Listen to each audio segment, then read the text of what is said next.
We have our stuff laid out that I'm going to be using. You don't need all of this. You can wrap the wires and then wrap it in electrical tape. It's not a lot of current going through this LED. But I have my LED, wire cutters, my strippers, and I use these solder connectors. If you haven't seen them, I have a video. I'll put a link in the description below on how to use these. These are amazing. I love them. And all you need is a heat gun. Don't need the electrical tape. That is all you need. So go check out that video if you want to see that. But first we need to take out the light. So we're going to take out this light. It's very simple. You just have to be careful. So I'm going to show you how to do it. We're going to take out this bolt and this the quick way. I'll mute it.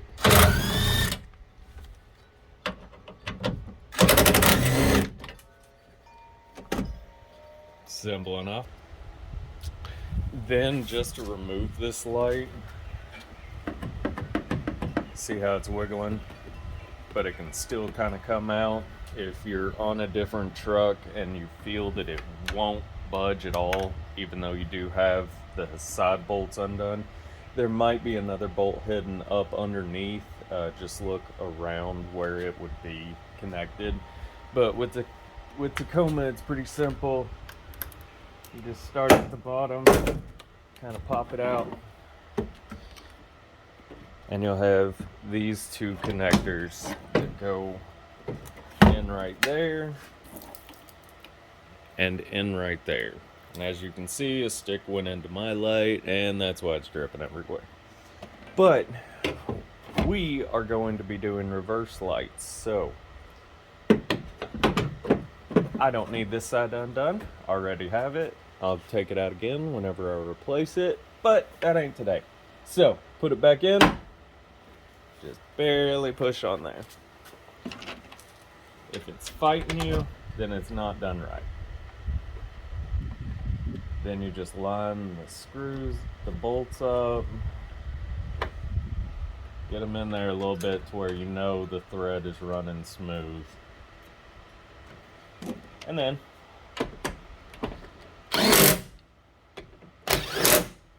tighten down.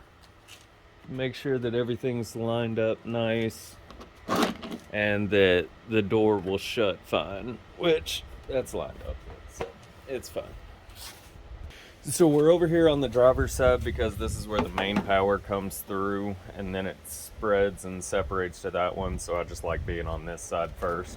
I already have the LED reverse lights, and that helped out immensely, but I live in the middle of nowhere, so I want more light. And I don't want to blind my own house while I'm backing up into the driveway. So I'm just going to be adding that little one. So here is the reverse lights. If you don't know, it's this bottom one right here. If your truck or car is different, all you need to do is get another person, get in the car, put the reverse lights on, and find out which one lights up. So we're going to go red for positive or hot. White and black is going to be this ground or negative. So I've got this T connector on there, and then we are just going to get a little bit of wire. You just want to separate just a little bit of it. You don't need much. And then you're going to look to see which one you need. Okay, hopefully you can see that pretty good, but just in case, I had the same thing, so they're all going to be wired up the same. See how the left side goes all the way to the top, but the right side just goes down to the bottom? So that's which pin we need to know. So if the left side is going all the way to the top, then that means this left side is going all the way to my hot wire. Always make sure LEDs, it doesn't matter, it can reverse flow current, but always check this. And then the bottom one is again going to the right, and that is my ground. So always keep red hot, positive, black, ground, negative. Again, we're gonna make sure left one goes to the top, so hot on top. With this, it has two little loops right there. So you're just gonna slide these wires right into those loops. Make sure you're down all the way and not too far. You just want it to barely go to that end. Then come through. Slowly apply pressure to crimp it down until these connectors are locked in. There's one on that side too. So now let's run the wire and check this out.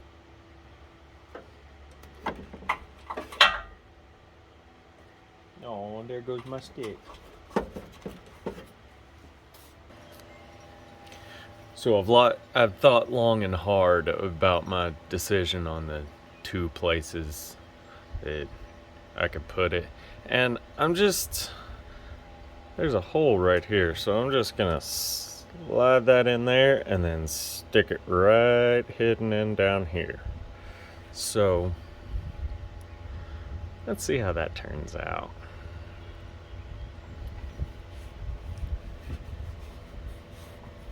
Make sure to clean the surface real good.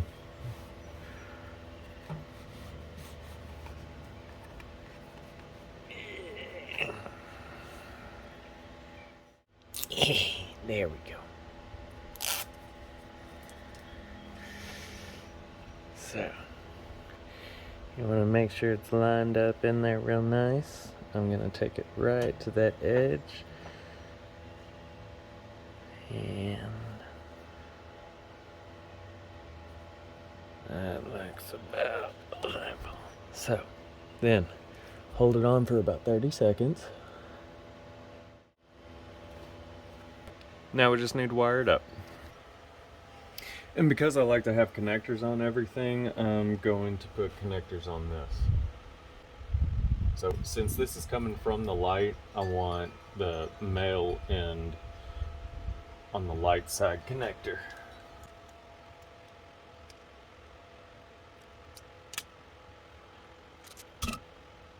And the female end on the ground side, because if this is connected, this will have power, but this was shielded, so you don't have to worry about it. And that way it's easy whenever you're rewiring everything back up. You don't have to keep second guessing if you have the right connector or not.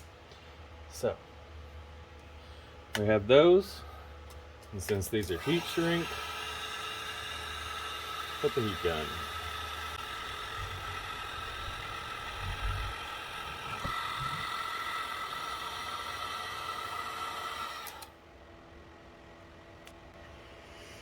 So, since this side is coming to power, we're going to want the shielded side on the hot. And then the unshielded on grounded. Because it doesn't really matter.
And there you go. Remember, Now you know that this side is from the battery because that's got the shield, so if it ever gets unplugged, you don't have to worry about it sparking against anything.